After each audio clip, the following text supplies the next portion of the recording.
Halo Wak, selamat datang kembali di channel ini. Terima kasih sudah klik dan juga mampir di video ini. Kayak kegiatan MGI dan juga peserta di karantina benar-benar upgrade dari tahun ke tahun. Meskipun dari berbagai ajang internasional yang benar-benar kayak punya waktu yang mepet untuk mengadakan karantina karena pandemi, akan tetapi berbeda dengan MGI di mana kategori MGI merupakan salah satu tes internasional banget untuk segi pengonsepan karantinanya. Jadi kalau misalnya kita lihat dan juga kita tinjau dari berbagai sisi, seandainya MGI ini diadakan di tahun 1990-an, mungkin ajang ini tuh udah bersanding sama MW dan juga MU, Wak, karena karantinanya juga nggak kaleng-kaleng. Buat kalian yang mau menyimak dan juga mengikuti berbagai rangkaian karantina MGI tahun 2021, ayo silakan Wak ubek-ubek di channel ini karena aku selalu ngupload beberapa short story untuk melaporkan berbagai perkembangan dan khususnya dari Sofia Rogan yang selama bertanding di ajang MGI tahun 2021. Sesuai dengan topik pembahasan kali ini, rasa-rasanya agak sedikit asing kalau misal ajang internasional tidak ada yang namanya national costume. Maka dari itu kita bakal ngebahas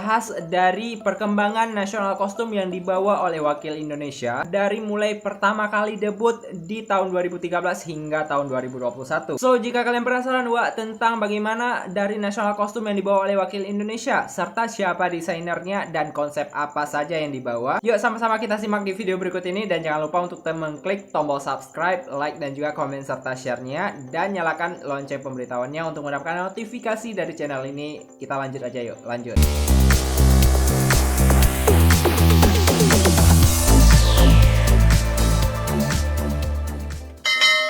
Sesuai dengan tahun pertama debut di tahun 2013, MGI untuk Indonesia dipegang oleh Yayasan Putri Indonesia dengan mengirimkan wakil bernama Novia Mamuaja. Kayaknya memang dari pertama debut, setiap ajang internasional tuh kayak belum terkonsep ke arah mana meskipun mereka udah punya visi misi duluan. Sama halnya dengan MGI di kala itu, Novia membawa sebuah konsep cukup simpel dengan kebaya desain dari Bunda Ana Avanti dengan kisaran-kisaran yang mungkin agak sedikit simpel akan tetapi bermakna dengan ciri khas wanita Indonesia yang dilengkapi dengan aksesoris kipasnya yang melegenda, Wak, dan ada tulisan-tulisan batiknya gitu. Jadi ciri khasnya dapet banget dengan konsep kebaya plus dengan kipas asli tradisional Indonesia.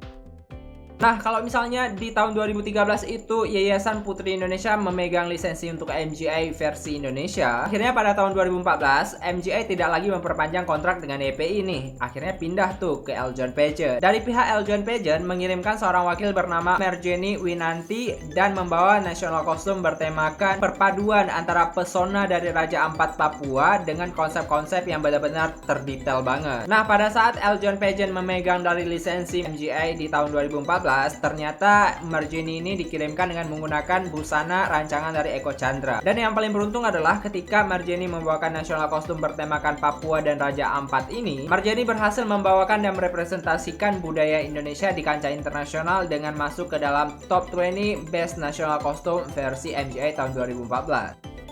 Sesuai dengan kontrak yang ditetapkan oleh MGI, di mana ketika suatu negara memegang sebuah lisensi MGI di tahunnya, maka mereka wajib memperpanjang dari 2 tahun kontrak nih. Karena memang diperpanjang kembali selama 2 tahun, maka di tahun 2015 EJP atau Eljon Pageant mengirimkan seorang wakil bernama Yolanda Remetua dengan membawa national costume bertemakan ada Sumatera Barat gitu, Wak. Dan rancangan ini benar-benar spektakuler banget dengan hasil jahitan tangannya Eko Chandra juga. Kayaknya memang di saat itu Eljon Pageant cari aman, Wak, dengan mempercayakan national costume yang didesain langsung oleh Eko Chandra untuk dibawakan ke ajang internasional yang kebetulan saat itu MGI merupakan salah satu ajang yang lagi berkembang. Sekilas memang kalau kita lihat Yolanda ketika merepresentasikan dari Rumah Gadang dan versi-versi Sumatera Barat ini, konsepnya itu hampir sama dengan Rumah Gadang yang dibawa oleh Fania Larissa di saat Miss International di tahun 2018. Ketika pertama kali lisensi MGI dipegang oleh YPI, akhirnya dilempar kepada EJP nih, Wak. Akhirnya pada tahun 2016 atas inisiatif dari Elvira Devina Mira kemudian bekerja sama dengan Yayasan Putri Indonesia kembali mengambil lisensi ini. Setelah perjalanan yang cukup panjang dan diadakannya petisi besar-besaran oleh Hayati Hairun Nusantara dari Sabang sampai Merauke nih, diputuskanlah bahwa Ariska Putri Pertiwi mewakili Indonesia ke ajang Miss Grand International di 2016 dan diadakan di Las Vegas, Amerika Serikat. Indonesia. Saat berkompetisi ini benar-benar kayak menguji adrenalin jari jemari lentiknya Hayati, Wak. Karena kenapa? Ketika itu voting skala besar-besaran tuh benar-benar dibuka banget untuk pageant lover dan kayak menguji dari nyali-nyali, kemudian voting-voting yang luar biasa, kekompakannya benar-benar harus diuji. Alhasil, Ariska yang kala itu membawa sebuah national kostum bertemakan Royal Sigok yang berkonsepkan Lampung dan didesain langsung oleh Mas Dinan Faris yang kali ini sudah meninggal dunia dan dibawa Jember Fashion Carnival. Dan karena memang perpaduan antara national kostum yang super grande dengan detail yang luar biasa dari tangannya Mas Dinan, ditambah lagi dengan adanya 10 juta vote dari pageant lover Hayati Hayat Nusantara kala itu yang sangat berkumpul padu untuk memberikan voting, akhirnya Royal Sigok berhasil keluar sebagai juara Best National Costume Miss Grand International tahun 2016. Nah, seperti biasa, Wak, karena memang mendapatkan kemenangan di tahun 2016, akhirnya Yayasan Putri Indonesia memperpanjang kembali kontrak di tahun 2017 dengan mengirimkan Dea Gusti Rizkita. Ini tuh kayak benar-benar sebuah momen yang memberikan kita memori yang luar biasa banget dengan perjuangan Hayati Hayat Nusantara, Wak. Why? Tentunya kalau misalnya kalian itu pageant lover yang lahir di 2013 atau tahun 2005-an atau 1990-an. Pokoknya perjuangan dari kita tuh untuk ngevoting di tahun 2017 tuh benar-benar diuji dengan melawan robot-robot dari negara Nguyen Van Son. Ditambah lagi dengan adanya voting yang tembus 15 juta vote via Instagram, Facebook, dan sebagainya. Akhirnya sebuah national kostum yang spektakuler dan maha grande ini bertemakan Ibu Pertiwi atau Motherland, mana national kostum yang masih terbaik sepanjang abad ini hasil dari karya perpaduan antara Mayarati Couture dengan Paceo Body Art berhasil menyabet sebagai Best National Costume dan bahkan masih menjadi national costume terbaik sepanjang sejarah pageant internasional. Dan bahkan kalau kita ingat-ingat masalah Ibu Pertiwi ini, kayaknya belum ada yang nandingin dari Best National Costume ajang manapun untuk konsep dari Ibu Pertiwi ini sampai detik ini. Semoga ke depan nanti ada banyak national costume yang benar-benar bisa terinspirasi dari Motherland sehingga memunculkan ide-ide kreatif terbaru untuk national costume.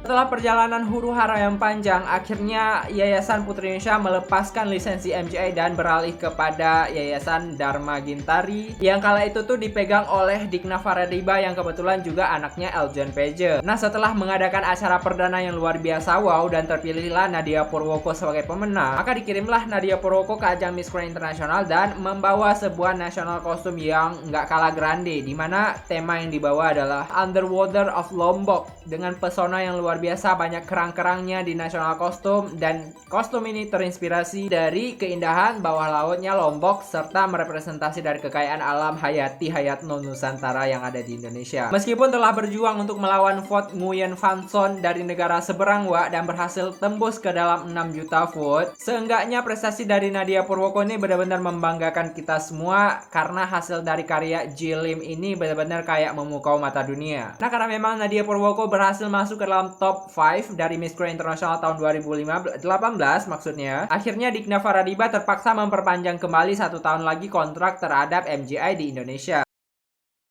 Setelah mencari dari hasil pencarian yang panjang, akhirnya didapatlah seorang Charlene Jones yang akan bertanding di ajang Miss Grand International yang kala itu tuh diadakan di Venezuela, kandangnya Latinas, Wak. Meskipun gagal mendapatkan placement tertinggi di ajang MGI, akan tetapi Charlene berhasil membawa national costume yang benar-benar berat, kapal finisi, Wak, dibawa nih dari Sulawesi ke ampe sana Venezuela. National costume yang benar-benar grande dan juga bertemakan finisi Sulawesi ini benar-benar dikaryakan oleh jarinya Vicky Veovinza. Nah, kapal finisi yang super grande ini telah berlayar dari Sulawesinya Indonesia menuju kampung halamannya Mariam Habad di Venezuela, berhasil mendapatkan voting sebanyak 2 juta voting dari jemarinya Hayati di Indonesia.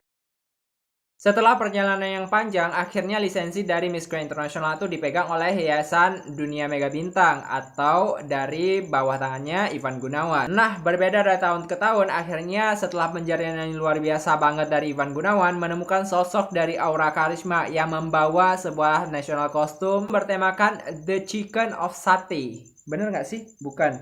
The Audacious Chicken of Satay. Kostum ini tuh benar-benar dirapihkan dengan penerusan yang dikonsepkan oleh Jember Fashion Carnival Team dan berhasil memukau mata dunia dan bahkan membuat orang-orang terkesima melihat babang-babang tukang sate yang disulap oleh Aura Karisma benar-benar melegenda. Next, di The Last tahun ini kita bakal ngelihat Sofia Rogan memakai national kostum berbentuk Bali yang merupakan karya dari tangannya Mas Inggi Kendran yang benar-benar telaten banget untuk ngonsepin dari gaun dan juga national kostumnya Miss Grand International Indonesia tahun 2021. So itulah beberapa national kostum yang sudah berlayar dari pertama tahun 2013 hingga tahun 2021 di MGI. By the way, menurut kalian yang manakah national kostum paling memorable dan juga butuh perjuangan banget untuk mendapatkannya dan mengapa? Silahkan komentar di bawah.